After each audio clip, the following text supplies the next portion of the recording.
Canva dashboard, we want to head over to the top right-hand corner, select custom size, type in 4000 by 1000 px, create new design.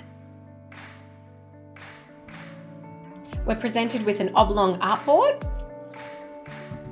We want to come up to File, Show Rulers. This gives us Show Measuring device at the top and the left-hand side. Holding down the mouse and dragging across the screen, we get these guides, and we want to place one at 1000 or as close to it, 2000 and 3000. Don't worry if it's not exact.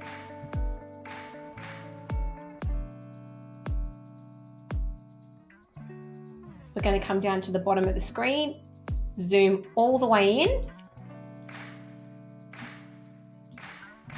scroll across,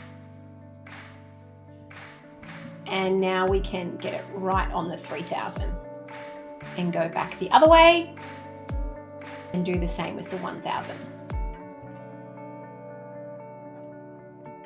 Scrolling back out. Now Instagram allows us up to 10 squares in any slide sequence. So we want to duplicate this 3 times. And when we select on the artboard, your guides will appear. Changing the color of the background. I'm going to do pink for all of mine. First up, I like to add my text for the first slide and also a hero image. I've picked this one here because the pink works, and I'm going to use some yellow throughout.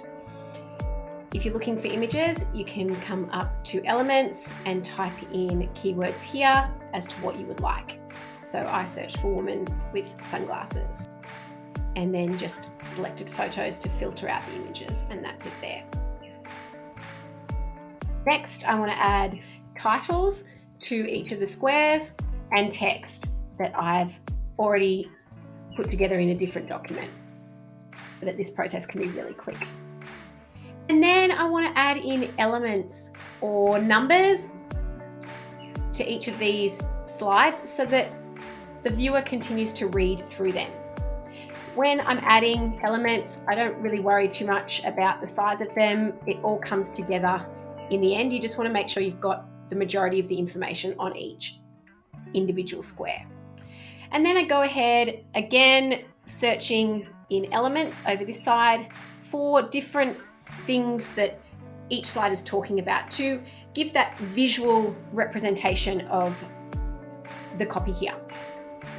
And I've got a mouse here for SEO, clock for saves time, woman here, again, I've put her on the guide line, but because this is talking about SEO, I want the mobile phone on this side and her gasping about the negative reviews on this one. A couple of other elements I want to pop in there are a light for providing insight, and then some other graphical elements that go across the pages so that there is that continual linking of each square. Don't worry about these ones here on the edges, this side or this side.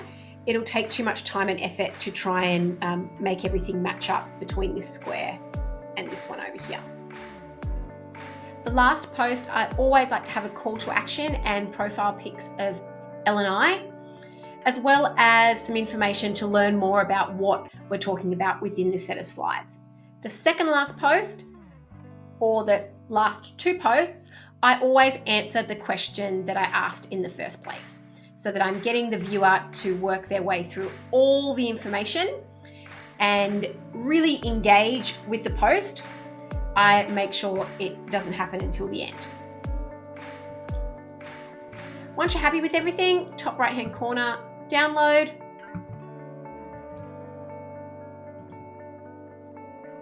Select all images, done, download.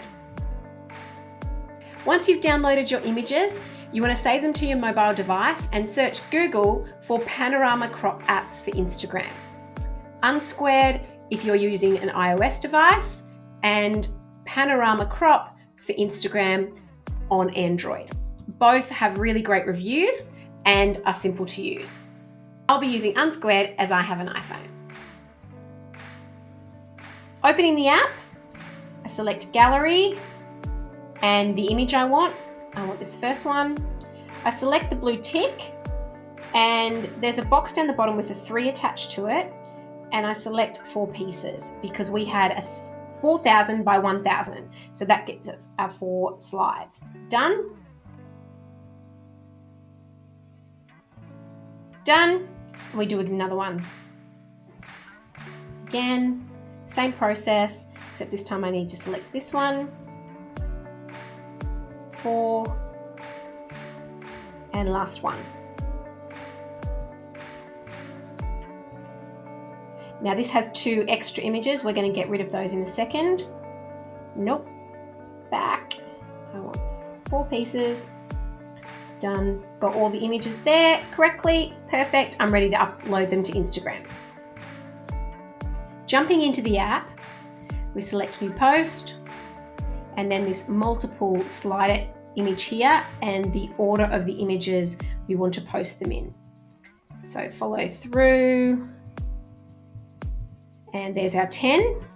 Next, and we just check that everything's working nicely. That looks so good. And then we can follow on and add our caption. If you have a question about this video, creating sliders, or a question about creating in Canva, something else, please reach out to us. Either hello@thebrandmethod.com, on our socials @thebrandmethod, or drop a comment below in this video. Make sure you like and subscribe so that you can keep up with all our latest tips and tutorials. Till next time, bye.